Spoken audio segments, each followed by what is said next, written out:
Hello, Friday for me. This opening series is from a BIS document, Bank of International Settlements, but it's all in pictures, so it's fine to be looking at.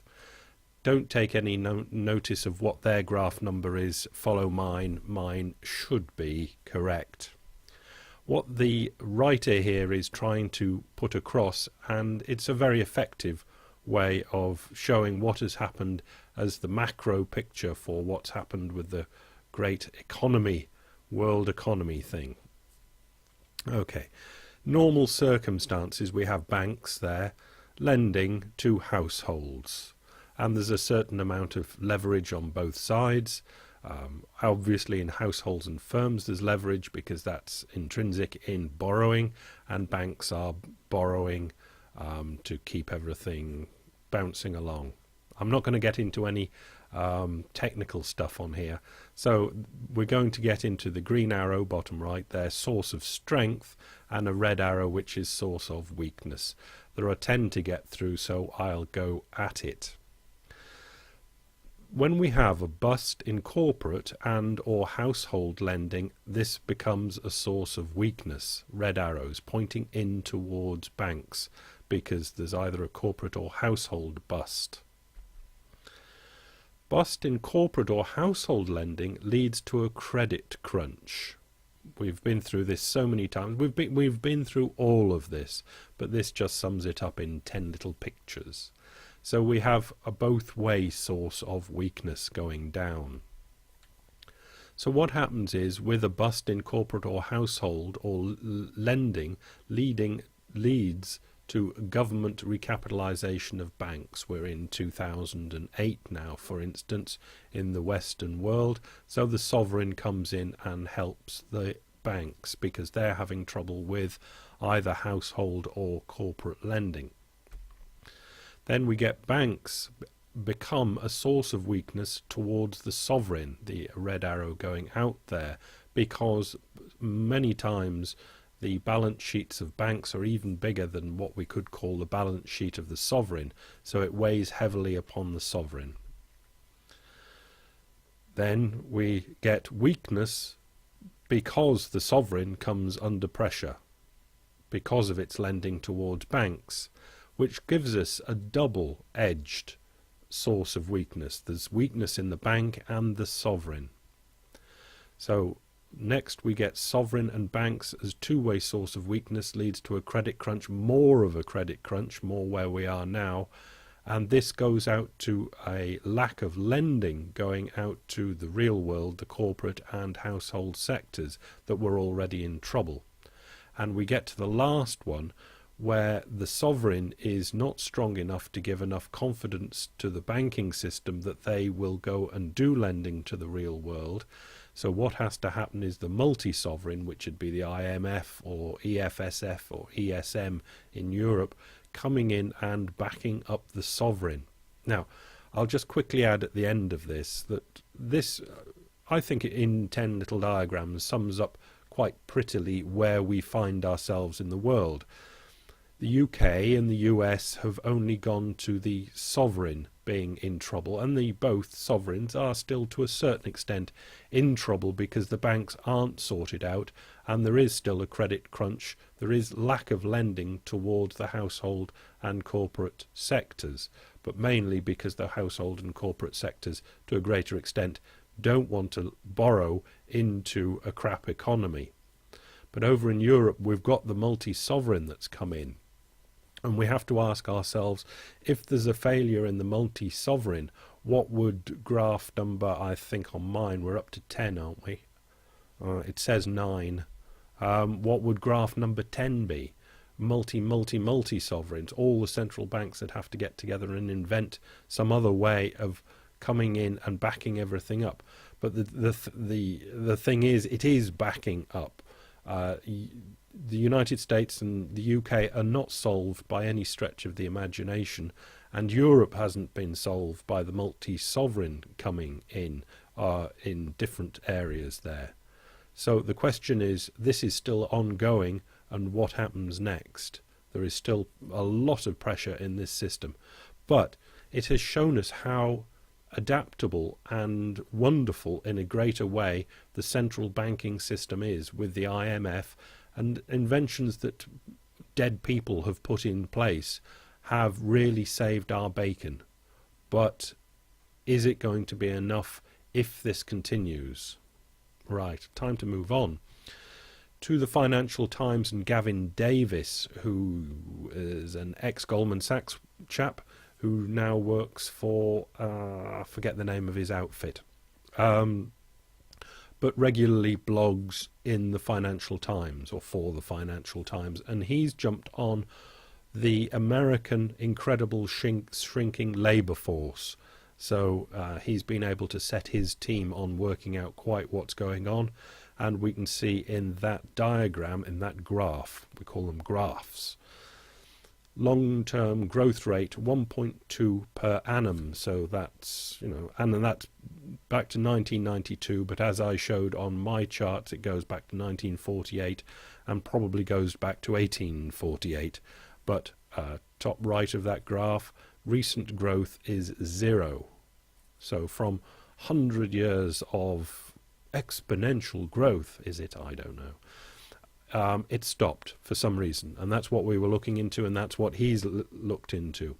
One of the great constants in the world economy for the past few decades, it's more than a few decades, but of course, past few decades has been the consistently strong growth in the US labour force.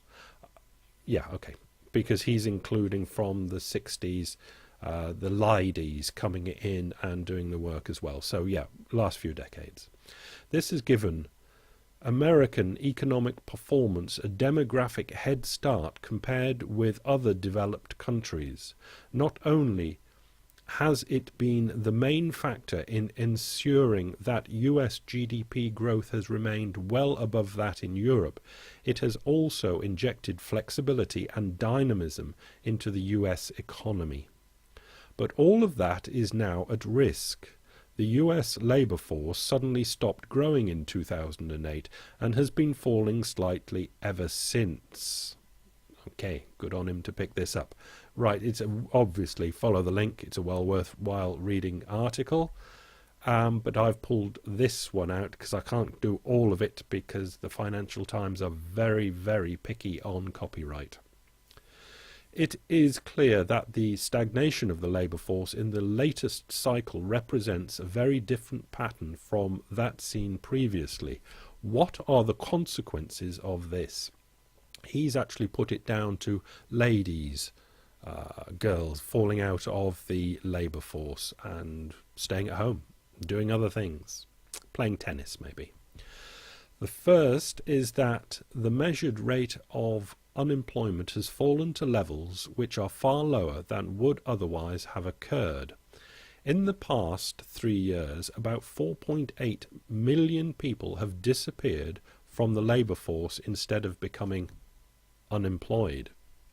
And this has allowed the unemployment rate to drop from a peak of 10% in October 2009 down to 8.5% now. If these people had stayed in the labour force, instead of drifting away from it, the unemployment rate would now be about 11.3%, and the whole debate on the US economic policy would look very different. And surely it would, governmentally, and what he goes on to talk about at the central bank level. What is the Fed thinking about the unemployment rate? It has a dual mandate. Does it think the unemployment rate is 8.5? Or does it think it's 11.3? And surely there would be a great amount of policy differential depending how they look at it. The last two paragraphs of the article or blog posting. And if they do not act quickly enough to restore job opportunities to these missing workers, this is particularly the Fed, but obviously the government here as well, then this 2% of potential GDP might be completely lost. He's mentioned in the posting here that this drop in labour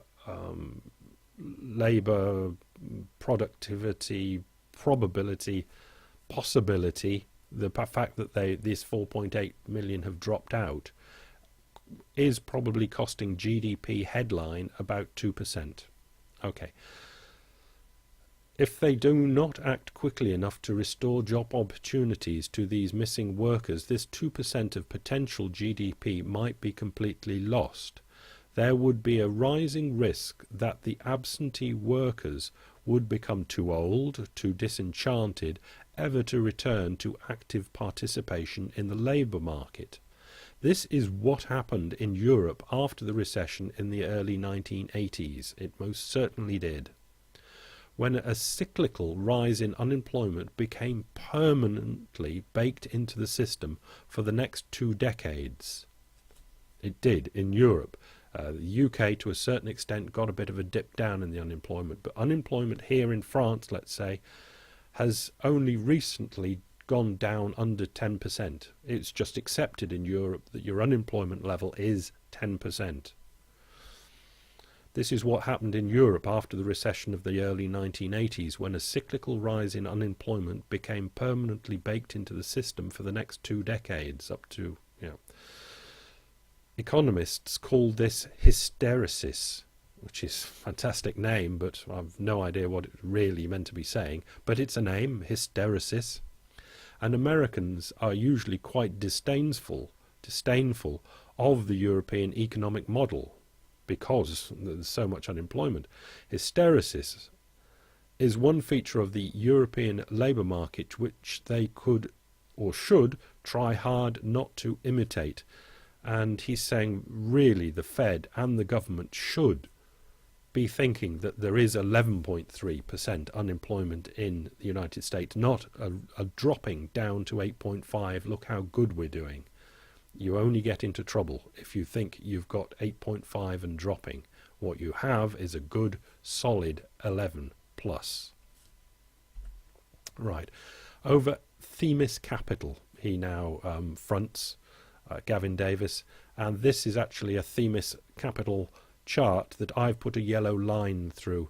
US employment non-farm payrolls going back to 1994. And I've put the yellow line in because I think it's about accepted that the US has to employ 150,000 new people per month to keep up with the population rise. The population rise hasn't apparently over the last year been quite as big as it usually is, but that 150,000 is a good starting point. And if you look to the left of the year 2000, most all of those stacks, those columns, were well north of the yellow line.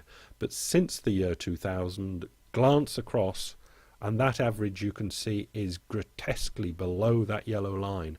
For at least a decade, the American employment has been dropping below potential, dropping terribly below potential. Right. And I'll come back to that. I'll go to this first. It's from Calculated Risk, and it's remittances to Mexico from the Bank of Mexico. And you can see it peaked up in 2006 and 7 when there was lots of construction work being done, and then as construction work dropped off, it dropped back. But it's stepping up again, and it's not so much construction work. It will be construction work, but it's everything else. Basically, the United States knows that to make profit they cannot employ good white, as in non-black, workers. They need black workers off the books, cheap, to make nice lots of profit. And that's why Mexican remittances are going up again, because that businesses are employing them. Now I'll just go back to a comment that was left on that Gavin Davis blog, because it passes us on very well. Points raised are all very valid, but consider this. The wealth lost by middle-class consumers through the recession and the housing bust have been enormous. Indeed they have. The average American in his mid-60s can no longer afford to retire. Furthermore, the culture has changed. Americans don't want to be given a watch when they turn 65 and live out their years watching television and sitting on the front porch. Baby boomers will want to consume and spend more in their later years than their parents, and will be willing to work longer, possibly in reduced hours capacity to do so. I think if demand for employees was there, we would see the labour force participation reach new highs. The good news is that potential GDP for the US is actually much higher than most project.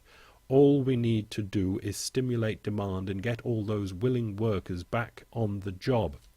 And I think that's a good point. Steve-O's made it to a certain extent here, that people will be willing to work later.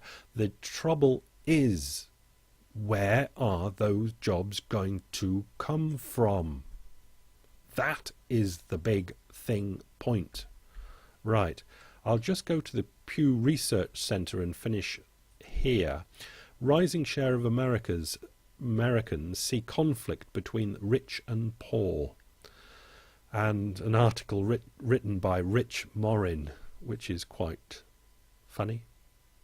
Rising share of Americans see conflict between rich and poor. So I've started at the bottom kind of here, but you don't know that, and I'm going to work up. This is the percentage who say there is a very strong or strong conflict between these parties, starting at the bottom. So this is a very strong or strong conflict between the young and the old. The light green is 2009, the dark green is 2011. Not much conflict in either of those polls. Dates 2009, 2011. Think there's much conflict between young and old. That might come later, it might not. Between blacks and whites, it's actually dropped back from 2009 to 2011. A slight increase in immigrants and native-born people. That's very strong or strong conflict between these two. 55 to 62. 62 starting to get worrying, up towards 2/3. At 2/3 now we have rich and poor, when it was only 47 back in 2009. The Occupy Wall Street people have done a job. Party identification on the same question, starting at the bottom again. Independents have gone up from 2009 to 2011, 23 points from 45 to 68. And strangely, Democrats and Republicans have gone up a very, very similar amount, 18 and 17, but from a different base. Democrats 55 to 73, a very large amount now. Think there's conflict between rich and poor. Republicans not so much, but it's an increase 38 to 55. Now, in the article this is going up again, so we'll start at the bottom again. This is same percentage who says there's a very strong or strong conflict between rich and poor. Only the rich and poor question in question here. Now, Hispanics have gone up 6, not much, and the blacks have gone up 8, not much, but they didn't need to go up much because they thought back in 2009 there was a strong or very strong conflict between rich and poor. 55 and 66 in 2009, which have now been pushed up to 61 and 74. Whites have gone up an awful lot, 22, coming from 43 up to 65. They've kind of caught on to what those funny coloured people were thinking back in 2009, and now they think it. Overall, there's the repeat of the number, up 19 from 2009, 47 to 66. Now, 2/3 of Americans thinks there is either a strong or very strong conflict between the rich and the poor. And this, I think, is America's dream. The last dream that they get is that they think that they can in some way take the money from the rich and spread it down among the 80% below. We will leave 20% poor, eh? Spread the rich money from the 1% down to the 80% below, and all will be well. No, it will not be well. What the 80% below need, or the 99% below need, are jobs. And that is where it is at, and will be at for decades to come. Bye.